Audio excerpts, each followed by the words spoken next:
Assalamualaikum warahmatullahi wabarakatuh. Ustadz izin bertanya, saya hamba Allah dari Jakarta. Alhamdulillah posisi kerja saya sebagai direktur di sebuah perusahaan besar. Tetapi saya banyak jadwal rapat, lembur sampai malam. Bahkan hari libur pun sering rapat di perusahaan. Istri saya kebetulan senang hadir majelis taklim baik malam maupun siang, dan berangkatnya bersama teman-teman karena saya nggak bisa menemani atau nganter ke majelis tersebut.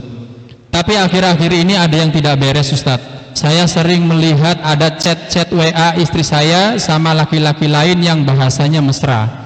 Yang bikin saya kaget lagi, ternyata laki-laki itu sering ketemu satu majelis dengan istri saya. Saya sakit hati, Ustadz, tapi saya nggak berani ngomong langsung kepada istri saya karena saya juga menyadari nggak bisa banyak waktu untuk menemani ngaji. Bagaimana sebaiknya yang saya lakukan, Ustadz? Mohon nasihatnya. Wassalamualaikum warahmatullahi wabarakatuh.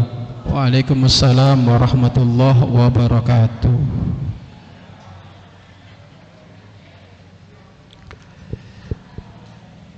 Di dalam menyikapi permasalahan, kita harus peka jeli. Jangan sampai kita menyikapi permasalahan dengan emosi. Kalau menyikapi permasalahan dengan emosi, maka dia akan benci majelis. Apalagi ketemunya di Masjid Rodotul Jannah, nanti DKM-nya dibenci itu. Padahal DKM-nya pingin jamaah ada kegiatan, jadi soleh soleha. Tapi wong namanya manusia, ikhtiar seperti itu, ada aja yang bobor, ada aja yang nggak baik. Maka yang dikatakan nggak baik ya orang yang nggak baik itu, bukan majelisnya, bukan Pak DKM-nya, apalagi Abah Chefnya yang ngisi. Kan gitu. Itu namanya orang nggak bijak. Coba Bapak Ibu saya mau nanya, majelis mana yang mengajarkan perselingkuhan? Majelis mana yang mengajarkan istri orang suruh chatan sama suami orang? Tapi memang ketemu ada ular masuk ke majelis, ada ular kobra masuk ke majelis. Kalau ada ular kobra masuk ke masjid, masa Pak DKM-nya disalahkan? Ya ular kobranya itu ditangkap gitu loh. Itu orang cerdas. Maka Anda yang diuji kalau kayak gitu, Anda sabar. Pertama, Anda menimbang kesalahannya. Apa kesalahannya? Oh, kesalahannya hanya WA-an. WA-nya bagaimana? Apakah WA hanya sebatas saling mengagumi, atau karena udzubillah min dzalik WA-nya kayak suami istri? Kalau WA-nya sebatas mengagumi, maka volume Anda di dalam mengingatkan nggak usah kenceng-kenceng. Wong sebatas saling mengagumi, Bapak Ibu, tinggal disampaikan, yang aku seneng kamu ngaji, yang, dan saya berharap kamu ngaji semakin soleha, semakin takut kepada Allah. Sudah gitu aja dulu Bapak Ibu, terus dinasihat kayak gitu. Tapi kalau sudah bahasanya kayak suami istri, Bapak Ibu, bahasanya kayak suami istri, maka ini harus ada keterbukaan. Yang maksudnya ini apa? Ya, aku nganter kamu ke majelis, harusnya kamu semakin takut kepada Allah. Loh, kok kamu malah kayak gini? Apakah ini benar ataukah tidak? Kalau ternyata dia ngomong nggak benar, enggak bang, itu fitnah bang, ya kan gitu. Enggak bang, itu fitnah bang. Sudah, Anda percaya dulu. Anda percaya dulu. Baik. Kalau memang kamu nggak melakukan, alhamdulillah. Mending kayak gitu dulu Bapak Ibu, kayak gitu dulu. Lah setelah itu kan dia otomatis ada evaluasi dia. Wah, udah mulai ketahuan ini, untung suamiku masih kita bohongin, barangkali kan gitu dia Bapak Ibu. Nggak apa-apa, itu masih ada nilai. Bagi seorang perempuan itu akan takut, masih ada nilai. Tapi kalau ternyata semakin parah orang tua kami, ternyata ketahuan lagi benar, telepon-teleponan Bapak Ibu, sampai anaknya cerita. Kalau kayak gitu Bapak Ibu, sudah belikan tiket sama kardus bungkus. ya kan, kirim ke orang tuanya. Ini sejelek-jeleknya wanita itu Bapak Ibu. Wanita itu akan dilaknat oleh Allah jika dia menduakan suaminya. Mulai dari dia buka WA kalau niat menduakan suaminya, itu dilaknat oleh Allah. Kalau mati langsung neraka. Ya kan? Makanya kalau ternyata yang pertama dia nggak ngaku, ya alhamdulillah haknya dia. Tapi kalau ternyata ketahuan lagi Bapak Ibu, sudah, daripada nanti bapak emosi mukul, ya kan? Jangan, udah wis beli kardus yang gede dibungkus, ya, dibungkus yang manis gitu kan. Telepon mertuanya, assalamualaikum ibu, bapak sehat, kayaknya hadiah hari kasih sayang, ya kan, kita kirim anakmu pulang. Loh, kenapa? Nanti ibu nasihati sendiri kan gitu orang tua kami.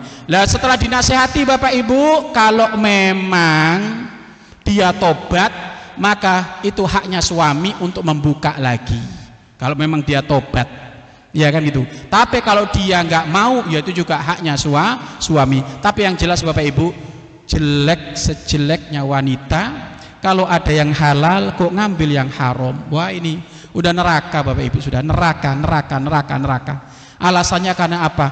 Suamiku nggak mesra. Bukan suamiku nggak mesra, matamu sudah error, ya kan gitu. Kok suaminya nggak mesra kok anaknya 10, ya kan gitu. Bukan dia error Bapak Ibu. Memang Bapak Ibu, rumput orang lain lebih hijau, iya kan, sehingga rumputnya dia, rumah tangganya kering kerontang, ya kan gitu Bapak Ibu. Padahal Bapak Ibu, makanya nih dengerin Bapak Ibu, apa fungsinya satir ini? Apa fungsinya satir? Penghalang. Laki-laki perempuan boleh campur, tapi harus ada penghalang. Ini batas agar supaya satunya nggak noleh, satunya nggak noleh. Noleh pertama Pak rezeki, Pak. Noleh pertama rezeki. Tapi kalau lanjut 2 kali, 3 kali, 100 kali bukan rezeki, bencana. Ya, makanya tolong wahai Bapak Ibu, tolong yang sudah punya pasangan harus mempertahankan rumah tangganya dengan menjaga mata. Karena mata ini pengaruhnya Masya Allah Pak. Mata ini pengaruhnya jangan dianggap remeh Bapak Ibu. Dan setan di situ berkiprah Bapak Ibu. Setan di situ Bapak Ibu. Iya kan? Ngelihat istrinya biasa saja. Tapi ngelihat istri orang Bapak Ibu, waduh. Ya karena memang biasa jelalatan. Makanya tolong TikTok yang nggak bener jangan ditonton. Ya kan dulu. Ada Pak, baru pulang haji Pak, nonton TikTok gini-gini. Gimana itu?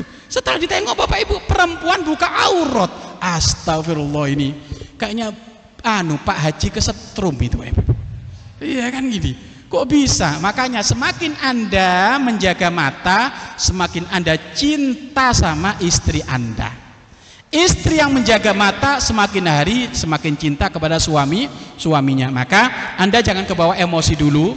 Anda selesaikan dengan hati lapang, hati yang dingin. Tapi memang Bapak Ibu, apalagi ya tadi itu Bapak Ibu, suami sudah total nih, tiba-tiba dikhianati, memang ya sangat sakit Pak.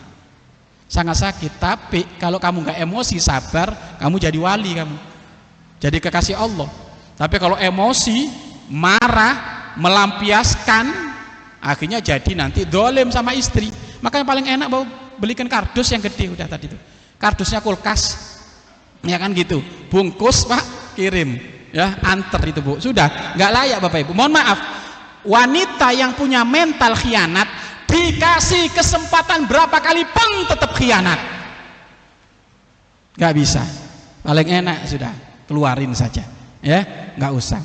Anda kalau ngeluarin mereka yang biasa khianat, berarti Anda ngeluarin karena Allah, karena dia nggak bisa jaga rumah tangga, nggak amanah.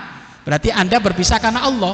Jika berpisah karena Allah, nanti akan ditemukan orang lain juga karena Allah Subhanahu wa ta'ala. Mohon maaf Bapak Ibu, nikah itu kan bukan urusan diranjang saja. Nikah itu ada urusan ibadah. Ibadah itu apa? Menjaga hak-hak yang dilarang. Kan gitu. Oh, saya sudah punya suami, batasku ini, nggak boleh lebih dari itu. Ya tolong. Makanya, wahai para istri, kalau suamimu nggak ada di rumah, maka jangan pernah kamu buka tamu laki-laki untuk ditemui sendiri. Nggak usah. Ya, mohon maaf, suamiku nggak ada, jadi nggak bisa masuk. Nggak usah, langsung aja telepon sama suami. Itu lebih selamat, Bapak Ibu. Dan kadang Bapak Ibu, mohon maaf, kadang Bapak Ibu bermainnya sama sopirnya sendiri. Nah ini, setan ini macam-macam Bapak Ibu. Makanya hati-hati. Sopir pribadi. Ini karena orang kaya raya Bapak Ibu, suaminya kerjanya di luar negeri. Akhirnya istrinya setiap hari dengan sopir, berduaan terus Bapak Ibu. Nah, untuk bilang mindalik, main sama sopirnya. Sudah, ini wanita khianat, dosanya sangat gede, murka Allah sangat besar. Sama laki-laki juga gitu, kalau dia khianat dikasih yang halal kok pengennya yang haram Bapak Ibu. Ini sebagaimana Nabi Muhammad SAW, beliau pernah Isra Mi'raj, kunjung ke neraka. Ada seorang laki-laki Bapak Ibu dihukum oleh Allah, dikasih makanan daging masih bersih enak sama daging busuk kotor, tapi dia lebih senang daging busuk kotor. Setelah tanya kenapa ini, ya inilah manusia, sudah punya istri pengennya zina, sudah punya suami pengennya zina, maka hukumannya seperti itu. Mengerikan Bapak Ibu ya. Makanya ayo jaga mata. Jadi selesaikan dengan cara yang baik ya. Jauhi dari emosi ya, mungkin ditahan dulu biar ucapannya nggak belepotan. Kalau masih tetap nggak sadar, nggak mau tobat, malah lebih parah, sudah kembalikan kepada orang tuanya. Udah berpisah karena Allah, bertemu karena Allah. Wallahu a'lam bishawab.